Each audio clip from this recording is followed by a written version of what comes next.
السلام علیکم۔ کہانی کی دنیا کو سننے والے ہمارے دوستوں کو کہانی کی دنیا میں خوش آمدید۔ تو آج میں آپ لوگوں کے لیے ایک بہت ہی خوفناک کہانی لائی ہوں جو کہ ہمارے سبسکرائبر ہیں اور ریگولر لسنر بھی ہیں، انہوں نے ہمارے ساتھ شیئر کی ہے۔ تو چلیے کہانی کی طرف چلتے ہیں۔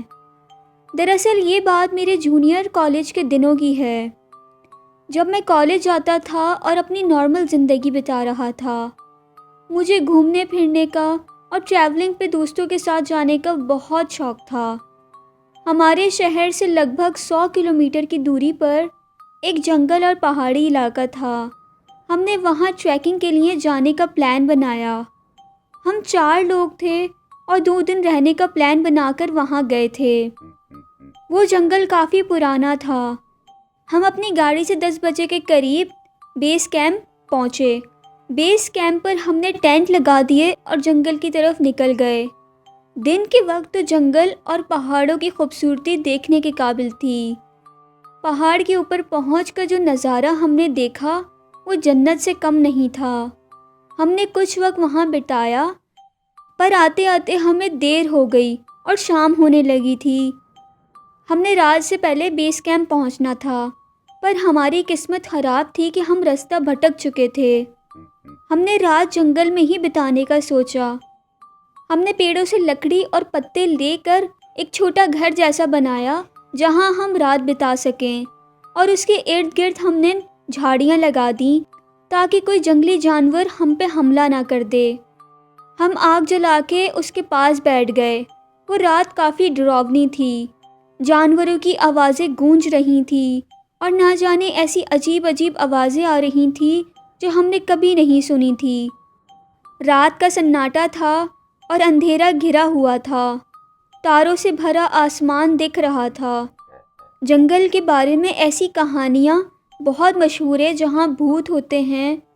ہم نے بچپن میں ایسی کہانیاں بھی سنی تھی، اس جنگل میں جانے والے لوگ واپس لوٹ کر نہیں آتے۔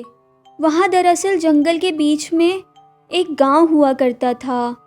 بارش اور لینڈ سلائیڈنگ کی وجہ سے پورا گاؤں برباد ہو گیا اور کچھ نہیں بچا۔ وہ معصوم لوگ بے موت مارے گئے۔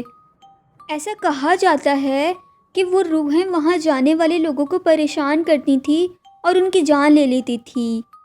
کوئی جانور ان پہ حملہ کر دیتا، یا پھر کوئی پیڑ ان پہ گر جاتا، کوئی پتھر گر کے ان کی موت ہو جاتی، یا پھر پانی میں ڈوب کے ان کی جان چلی جاتی تھی۔ خوش قسمتی سے ہمارے ساتھ ایسا کچھ نہیں ہوا، پر ہم نے جنگل میں کچھ بہت ہی عجیب سی چیزیں دیکھیں۔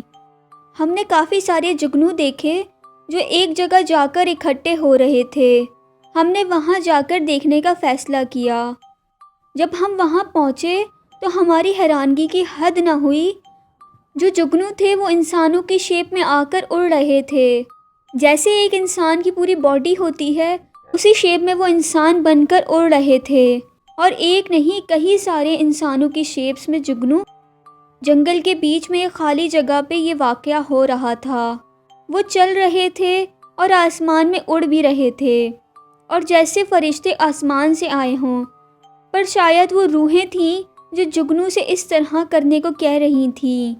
ہم بہت ڈر گئے۔ ہم نے وہاں سے نکل جانا ہی مناسب سمجھا۔ ہم اونچائی پر گئے اور وہاں سے دیکھنے لگے کہ کوئی انسانوں کی بستی یا لائٹ یا کوئی روشنی دکھے جو انسان ہونے کا ثبوت بیان کرتی ہو۔ لگ بھگ 20 کلومیٹر دور سے ایک روشنی آ رہی تھی۔ وہ وہی گاؤں تھا جو ہمارا بیس کیمپ تھا۔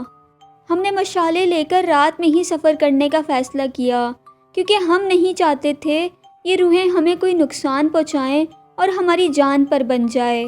ہم نے لکڑی کے بھالے بنا لیے تاکہ کوئی جانور آئے تو اسے حملہ کر کے ہم مار سکیں، اور ہم نے بڑی بڑی مشالیں بنا لیں۔ تقریباً 3 گھنٹوں کے مشکل سفر کے بعد ہم بیس کیمپ پہنچے، اور یہ واقعہ ہم نے سب کو بتایا۔ وہاں کے لوگوں نے جو کہانیاں بتائی تھیں وہ سچ ہی تھیں۔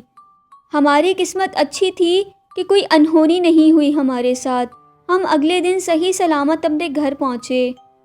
وہ رات ہم اپنی زندگی میں کبھی نہیں بھول پائیں گے۔ آج بھی وہ واقعہ یاد کرنے پر میرے رونگٹے کھڑے ہو جاتے ہیں۔ تو کیسی لگی آپ کو آج کی میری یہ کہانی؟